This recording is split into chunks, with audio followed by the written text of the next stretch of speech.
right, so I got a couple good questions based on the first video I produced where I kind of walked around my office and my house and showed a few of the Meechigan memorabilia pieces that I have.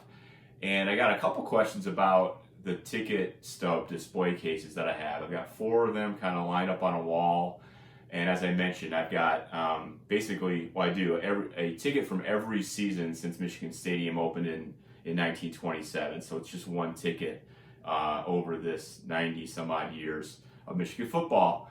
And I give credit for how I did that to Jack Briegel, who's an awesome collector, and he has an epic ticket stub collection. And so I asked him, Jack, how do you do your displays? He uses a company, I believe, called Penzoni Display. And I can tell you that's the company I ended up using. And that's where those cases came from. Mine are 3 feet by 2 feet. It's obviously glass on one side.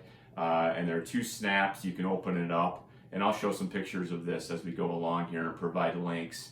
But that's the display case.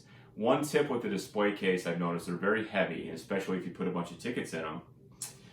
Make sure the hangers, the sawtooth brackets on the back, a couple of mine came with little nails in them, and I found they could get loose. So I actually screwed mine down with bigger screws. So a pro tip for you, if you go that route, the last thing you want is one of these things falling off the wall.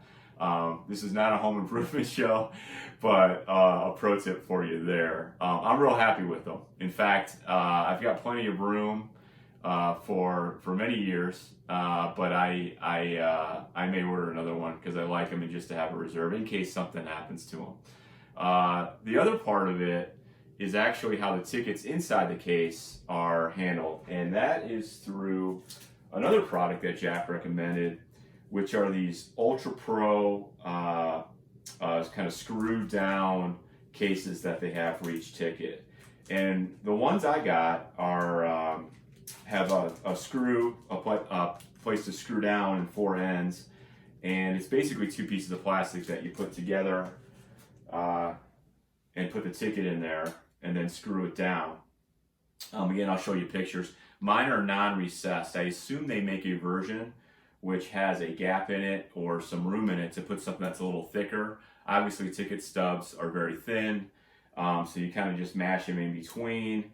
You might want to wear gloves when you do it so as to not get fingerprints, and then slowly tighten the screws in until you get really what is left, which is really cool.